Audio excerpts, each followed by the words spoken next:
बड़ी अहेतु की कृपा लाडली जू ने की। जो आश्रय लिए हैं और उपासना पद्धति के अनुसार चलते हैं तो भले वृंदावन के बाहर हैं, लेकिन उनकी अंतिम स्थिति वृंदावन ही होगी।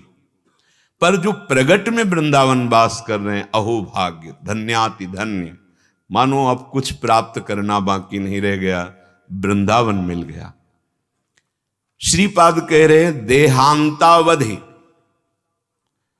शरीर जब तक चेतना में है तब तक धाम से विलग्न है। ये थोड़ा कठिन विषय है। शरीर की कैसी भी परिस्थिति हो, आप अगर अपनी निष्ठा में बने रहेंगे तो सब ठीक हो जाएगा, सब बन जाएगा। प्रत्यक्ष में देखा है कई उपासकों के जीवन में कि अब उनको जाना ही पड़ेगा, कोई दूसरा उपाय नहीं। हमने भी प्रार्थना कर दी, कोई बात नहीं, आप चले जाइए, पर उनकी निष्ठा, उन्होंने कहा महाराज जी नहीं, अब हम मृत्यु का वर्ण करके रह रहे हैं, अब हम नहीं जा सकते। नहीं, वो स्थान सड़ रहा है और वो केवल वहीं जहां ऑपरेशन हुआ है वहीं ठीक हो, नहीं, अब हमें मरना है, पर हम धाम नहीं छोड़ेंगे। सच्ची कह रहे हैं। अपने आप जो मवाद बना हुआ सूख गया, अपने आप ठीक हो गया। वो अपनी मृत्यु समय आने पर गए, वो कारण नहीं बना। लाडली जो हमारी सर्वसमर्थ हैं, हमें घबराना नहीं कि कोई परिस्थिति शरीर की आ गई तो हम घबरा जाए, नहीं, ठीक है, बुलावा आया है अगर इसी रूप में, तो हम इसी बात के लिए यहां वास कर रहे हैं कि हम यहां राधा राधा पुकारते हुए शरीर छोड़ें, रज में तड़पते हुए प्यारी जू की स्मृति में, प्यारी जू की चरण रज में, और हमारा अंतिम विश्राम स्थल हो गया। धैर्य रखना पड़ेगा, इसमें बहुत धैर्य की, बड़ी विचलता की परिस्थितियां आती हैं, बड़ी विचलता की। देहांतावधि, मुझे मरना है, हमें नहीं चाहिए दवा, नहीं चाहिए सुविधा, जिनके लिए जीवन अर्पित किया है अब कलंक नहीं लगने देंगे, अब उन्हीं के लिए, ये उन्हीं के बल से, अपना बल नहीं, उन्हीं के बल से। अनंत ब्रह्मांडों के स्वामी उनके अधीन है, हमें चिंता नहीं करनी। जब हम ये देख लेते हैं कि अरे यहां कोई सुविधा देने वाला नहीं, घर में तो सुविधा है, फिर चूक हो जाएगी। इसीलिए इस मार्ग में चलने वाले पथिक को पिछले कदम को पूर्ण रूप से हटा लेना चाहिए, नहीं परिस्थितियां ऐसी आती हैं कि फिर अगला कदम हटाना पड़ता है। सच्चा भगवत मार्ग का पथिक अगला कदम नहीं हटा सकता, चाहे काट दिया जाए। निष्ठा निष्ठा होती है, कैसी भी परिस्थिति हो। शरीर छूटना है ना, बस इतना ही तो होगा ना, ठीक है।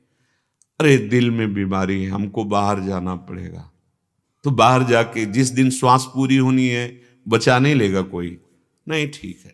ये भगवत ऋषि जी महाराज कह रहे हैं, जो कछ लिखे लीलाट दुख सुख देह संग, भुगते गो जहां जाएगो या सिद्धांत भंग, या सिद्धांत अभंग तजत क्यों धीरज प्राणी, वृंदावन परिहरे प्रिया प्रीतम रजधानी। जिस समय हम तड़प रहे होंगे तो हमारे स्वामी मुस्कुरा रहे होंगे क्या? वो दूर बैठे रहेंगे क्या? अरे वो बहुत प्यार करने वाले तुम्हारे मानस पटल पर छा जाएंगे, फिर दुख किसको होगा? मन तो प्रिया प्रीतम के आनंद रंग में रख जाएगा। विश्वास कीजिए, विश्वास कीजिए, कभी विचलित मत होइए कि कोई हमारा सहयोगी नहीं, कोई नहीं था, कोई नहीं है, कोई नहीं रहेगा। वही हमारे हैं, वही हमारे थे, वही हमारे रहेंगे, हम पहचान नहीं पाते। विश्वास कीजिए, बार बार इसलिए कह रहे हैं विश्वास कीजिए कि ये विश्वास से ही आपका धैर्य पुष्ट होगा, नहीं तो हाथ पैर मारना बंद नहीं होता। और हाथ पैर मार के भंवर से बच नहीं सकते, हाथ पैर मारना बंद कर दो, भंवर ही खत्म हो जाएगी।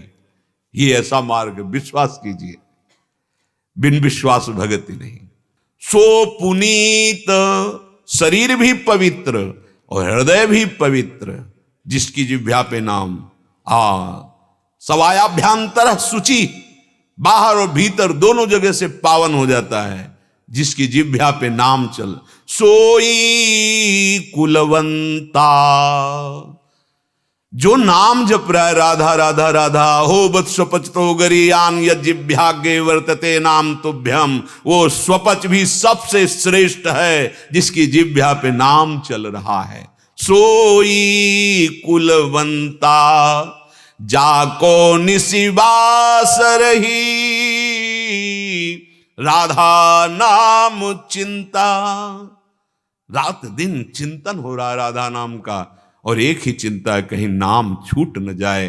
तद स्मरणेन परम व्याकुलतेति, धन्य हो गया, धन्य हो गया जिसके हृदय में राधा नाम की चिंता है कि कहीं मेरा ये परम धन राधा नाम आधार विस्मरण न हो जाए, छूट न जाए।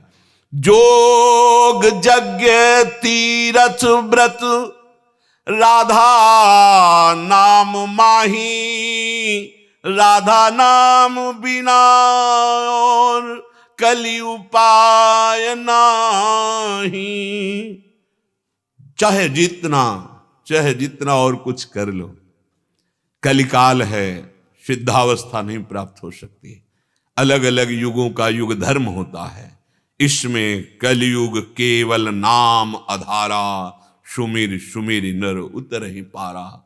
नाम नाम कह रहे कि योग यज्ञ, वैसे भी जितनी भी यज्ञ हैं सब यज्ञों में भगवान ने स्वयं वर्णन किया है कि जप यज्ञ मैं हूं, यज्ञानाम जप यज्ञोष्मि, राधा राधा, इससे बड़ी कोई यज्ञ नहीं है। ये बहुत बड़ी यज्ञ है, पर यह हाँ इसमें तुम्हारी प्रारंभ में प्रशंसा नहीं होगी, बाहर यज्ञ में तो प्रशंसा होगी। अब ये जो सबसे श्रेष्ठ यज्ञ बताई गई, यज्ञानाम जप यज्ञोष्मि, ये आगे चलकर बिस्तरे सब जग विमल की रति साधु संगति नाटरे, जब आप निर्विकार स्थिति में हो जाएंगे तब आपको वो बुलाना नहीं पड़ेगा, जनाना नहीं पड़ेगा, आप खुद जान जाएंगे सब आराध्य देव है। फिर सबसे प्यार मिलने लगेगा, क्योंकि सब में मेरा प्यारा ही बसा हुआ है। जोग यज्ञ तीर्थ, आप जहां हैं, जैसे हैं, जो भी हैं, राधा राधा राधा राधा, आप सबसे बड़े तीर्थ में अवगाहन कर रहे हैं। समय मिले चले जाओ, कोई बात नहीं, लेकिन आपके अंदर ये नहीं होना चाहिए कि अब हमको मतलब तीर्थ अवगाहन करने की आवश्यकता नहीं। नाम चल रहा है परम तीर्थ में, परम तीर्थ में, और नाम का तुम्हारे हृदय में स्फुरण नहीं है, नाम पे प्रीति नहीं है, तो तीर्थ भी जाओगे अभिमान और पुष्ट करो, वहां से ये किया, ऐसा किया, वैसा किया, वो अहम पुष्ट होता रहेगा। जो पावनता चाहिए कि अहम गलित होकर प्रभु के चरणों में लग जाए, वो नाम से होगा। कह रहे कि जितना फल योग में, यज्ञ में, तीर्थ में और व्रत में, बड़े बड़े अनुष्ठानों में, वो नाम की बराबरी नहीं कर सकता। पीछे भी वर्णन हुआ है कि वो 16वें अंश के बराबर भी नहीं है जो नाम जापक को लाभ मिलेगा। नाम बिना और कलि उपाव नाही, अगर नाम नहीं चल रहा तो फिर कलयुग की ऐसी चाल है कि वो सूक्ष्म तत्व पर पहुंचने ही नहीं देगी। अध्यात्म एक बड़ा सूक्ष्म मार्ग है, इसमें बाहरी कोई दिखावा, बाहरी कोई मान प्रशंसा की चाह, ऐसा नहीं। ये अंतर्मुखता का है, वो एक गुप्त मार्ग है, अंतर ही इसका मार्ग चलता है। उसको बहुत छिपाया जाता है, अंतर की वृत्ति को, जिससे हम उस परम तत्व में स्थित हो जाए या उससे हमें प्रेम हो जाए। वो अध्यात्म एक बड़ा गुप्त मार्ग है, जो हम बाहरी वो अध्यात्म की तरफ ले जाने वाला नहीं बनता। उसका आंतरिक उद्देश्य बाह्य होता है, नहीं तो छिपाना ही छिपाना होता है, छिपाना ही छिपाना। बहुत बड़े महापुरुषों के सानिध्य मिले हैं, गंगा जी के भी किनारे पावन धाम में भी छिपाना ही छिपाना होता है। अगर गुरु कृपा है तो दृष्टि से पहचान लो कि किस कोटि के महापुरुषों को कृपा करके समझावे, नहीं उनके बाह्य लीला से तो समझ ही नहीं सकते हैं। बोले जो स्थिति है वह नाम प्रदान करता है। राधा नाम बिना और कलि उपाव नाही, सबको सार राधा कबहू नहीं बिसरिए। सबको सार, सार के सार कृष्णचंद्र जी, कृष्ण नाम, वही राम, वही वामन, वही नृसिंह, सब रूप उन्हीं के नाम वो स्वयं जप रहे हैं। श्रीमद् राधा सुधा निधि और हमारे रसिक महापुरुषों की वाणी में यहाँ वेद प्रमाण नहीं है, यहाँ वेद का जो स्वरूप है, रस स्वरूप है, वो रसिक जनों ने देखा है। तो भगवत रसिक जी कहते हैं यहां वेद रसिकन की वाणी, जो ब्रह्म तत्व सार वस्तु है उसका बोध किए हुए महापुरुषों ने जब कृष्ण रूप का कृपा पूर्वक अवगाहन किया, स्वाद लिया, तो बोले कृष्णात् परम किमपि तत्व हम न जाने। कृष्ण से बढ़कर कोई और तत्व है? मैं परम तत्व श्री कृष्ण, श्रीमधुसूदन सरस्वती जी। और श्री कृष्ण स्वयं हरि रसना राधा राधा रट, यद जापा सकृदेव गोकुल पते राकर्ष का तत्क्षणा। ये वृंदावन का रस है, ये गूढ़ विषय है। वृंदावन के डाल डाल पात पात में, एक एक कण में यहां राधा राधा समाया हुआ है। हमारा मलिन हृदय इसलिए हम नहीं समझ पा रहे।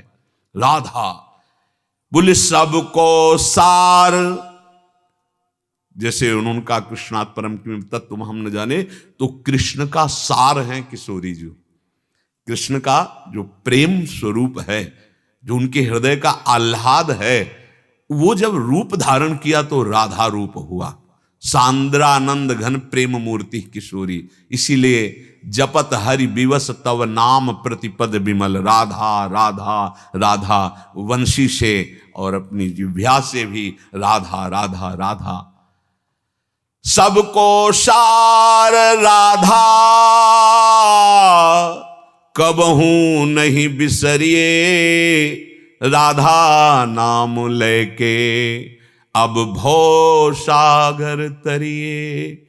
बहुत मीठा, बहुत सरल, सार का सार स्वयं परम तत्व श्री कृष्ण, जिस नाम को जपते राधा राधा राधा। आपको वृंदावन आने को मिला, आपको वृंदावन में सत्संग मिला, राधा नाम महिमा सुनने को मिली। अब तुम काहे को काम गंदा करोगे दूसरे की निंदा सुनकर? काहे को वाणी गंदा करोगे जिसमें हमें नाम चलाना है? यदि नाम जापक वैष्णवों की निंदा हुई या किसी की निंदा हुई तो नाम भगवान नहीं चलेंगे। ध्यान रखना, नाम केवल शब्द ही नहीं है। जो कृष्ण नाम है वही कृष्ण है, जो राधा नाम है वही राधा किशोरी हैं। मानो किशोरी जो कृपा करके राधा नाम के रूप में हमारी जिह्वा में विराजमान। अब इस जिह्वा से यदि हम अश्लील वचन बोलेंगे, गंदे वचन बोलेंगे, कड़वे वचन बोलेंगे, निंदा के वचन बोलेंगे, तो हमारी जबान में कैसे नाम चलेगा? बहुत सावधान, जहां ऐसी कोई बात हो हम मूक हो जाए। हमें बहुत बढ़िया अवसर मिला है। हमारा कार्य है तुम्हारे अंदर ये बैठ जाए, कोई मेरा नहीं। तुम्हारे अंदर अन्य आश्रय न रह जाए, तुम्हें लगने लगे कि प्रभु आपके सिवा में असमर्थ हूं, अनाथ हूं, नाथ। यदि आपने स्वीकार नहीं किया तो मेरा कोई नहीं।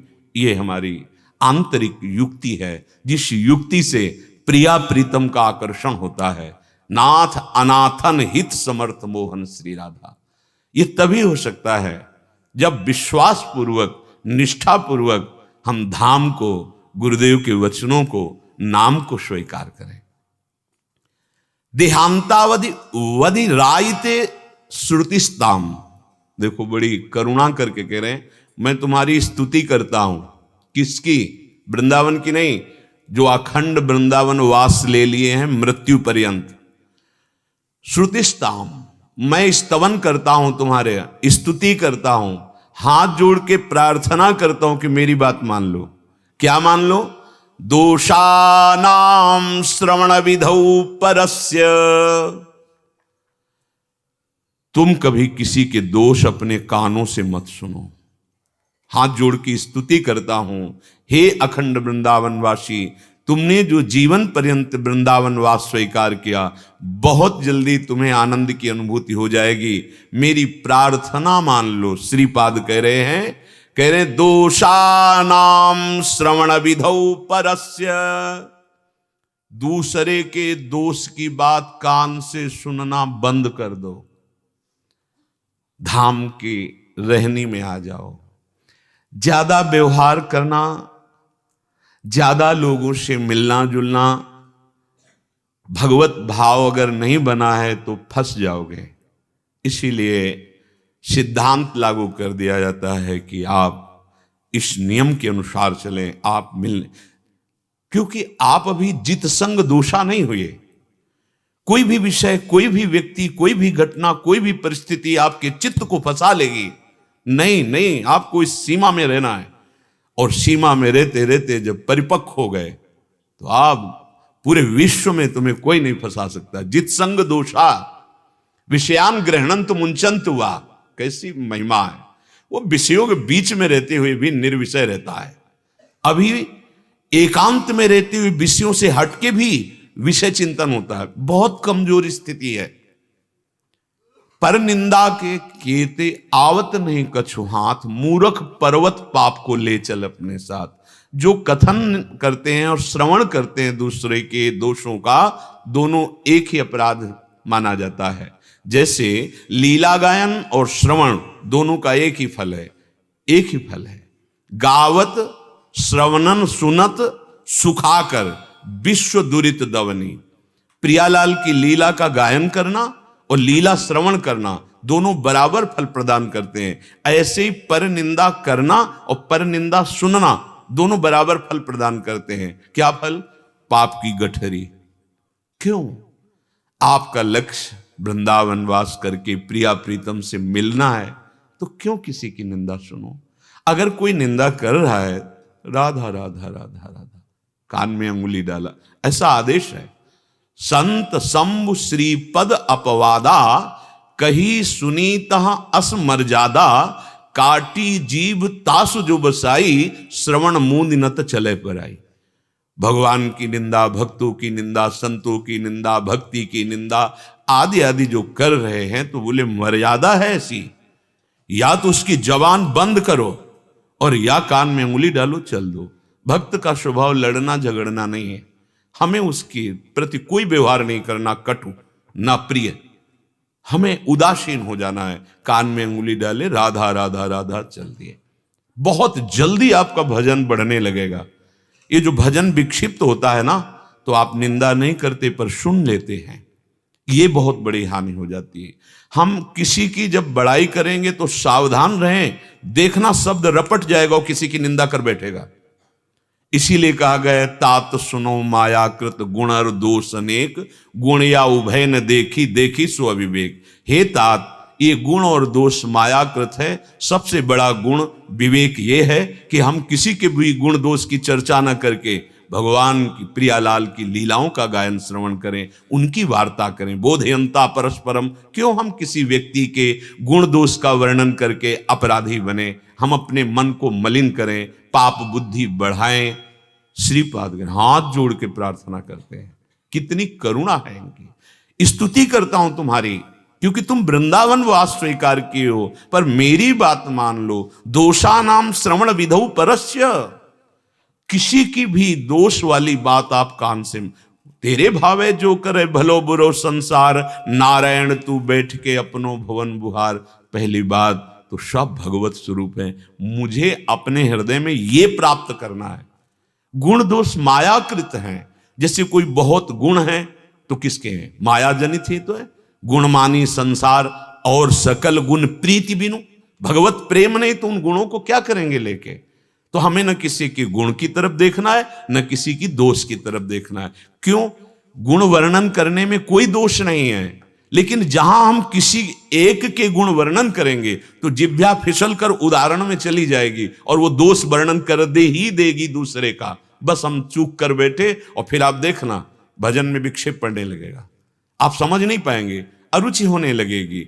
ज्यादा निंदा अपराध बन गया तो जहां से तुम्हारा काम बनना है वही दोष दर्शन गुरु पे होने लगेगा, गुरु की बातों में अश्रद्धा होने लगेगा और वो आपको दूर कर दे। और जहां दूर की तो बस पहुंच गए माया के पाली पे। अब वो रौंदेगी क्योंकि बचाने वाला कोई नहीं। माया का दलदल, मोह कलिल, ये ऐसा व्याप्त हो जाएगा, निकलना मुश्किल है। इसीलिए वो हाथ जोड़ के कह रहे हैं, सोचो इतने बड़े महापुरुष कि तुम्हें लाडली जी ने कृपा करके वृंदावन वास दिया। हे भाई, मैं तुम्हारी स्तुति करता हूं कि तुम्हारे बड़े भाग्य हो गए। अब तुम अपनी श्रवणेंद्री को बचाओ दूसरों के दोष सुनने से। परस्य जिह्वा मूकास्ताम भणितिषु। जब दूसरे की निंदा करने की अंदर वेग आता है, अरे उसी समय तुम मूक हो जाओ, मौन धारण कर लो, मत बोलो। परस्य जिह्वा मूकास्ताम भणितिषु। जब तुम्हारी जिह्वा बोलने के लिए तैयार हो, दूसरे की निंदा करने के लिए, मौन धारण, दांत से दांत दबाकर जवान को अंदर नहीं, वेग को सह जाओ, नहीं तो ये बुद्धि को भ्रष्ट कर देगा। भक्त निंदा अति बुरी भूल करे, जिनको किए सुकृत बहुजन्म के क्षण में डाल। फिर बहिर्मुख होकर घूमता रहता है, अंतर्मुखता आ ही नहीं सकती। और फिर आप खुला निंदा वर्णन करो तो सोचो आपको कैसा परिणाम मिलेगा। भजन में ही नहीं रुचि। जैसे आंख में जरा सा भी कण बर्दाश्त नहीं होता, ऐसे पवित्र हृदय में थोड़ी सी चूक पहाड़ जैसी दिखाई देती। अरे गलती हो गई, गलती हो गई। कहां के मौसम कौन, कुटिल खलकामी कौन, जिनके सामने प्रभु विराजमान है, दिव्य लीलाएं जिनके नेत्रों में चल रही, महासागर लीलाओं का जिन्होंने रचना किया, वो श्री सूरदास जी महाराज। और हम पहाड़ जैसे अपराध करके भी मुस्कुरा रहे हैं, क्योंकि मलिन हृदय है, गलती नहीं होने पावे। मूक हो जाओ, मौन हो जाओ। जब किसी की निंदा करने की बात आवे, मौन हो, नहीं बोलना, हट जाओ वहां से, अपने को बचा लो। प्रायः साधक शारीरिक अपराध विशेष सावधान रहता है कि ना हो, वाणी से अपराध बन जाता है, श्रवणेंद्री से अपराध बन जाता है। इसलिए श्रीपाद यहां कह रहे हैं, हाथ जोड़कर तुमसे प्रार्थना है। मानो आप गंदे आचरण नहीं करते पक्का, क्योंकि साधक हो। अब आप सुनने में चूक कर दिए, दूसरे की निंदा सुन रहे हैं, दूसरे की निंदा कर रहे हैं, तो कह रहे पर दोषों का ये जो ग्रहण करने की वृत्ति है, धीर ग्रहे जड़ास्तु। तुम्हारी बुद्धि जो जड़ता को प्राप्त हो गई है कि दूसरे के गुण दोष का वो दर्शन कर रही है, वर्णन करा रही है, श्रवण करा रही है, छोड़ दो। अगर ये छोड़ दिए तुम, तो कह रहे श्री वृंदावन वसतिम, वृंदावन वास मात्र से तुम्हारे हृदय में प्रिया प्रीतम प्रकाशित हो जाएंगे। ये दिव्य धाम है। यहां किशोरी जी का नाम कण कण में छाया हुआ है। सच्ची मानिए, ये राधा नाम कैसे तुम्हें बताएं। जब तुम्हारी आसक्ति हो जाएगी इस नाम में, तो तुम्हें सुनाई देगा, वायु चल रही तो उसमें राधा राधा, एक एक पत्ता, एक एक किसी भी दिशा में, तो बस राधा ही राधा, राधा ही। ये धाम है, राधा धाम है ये।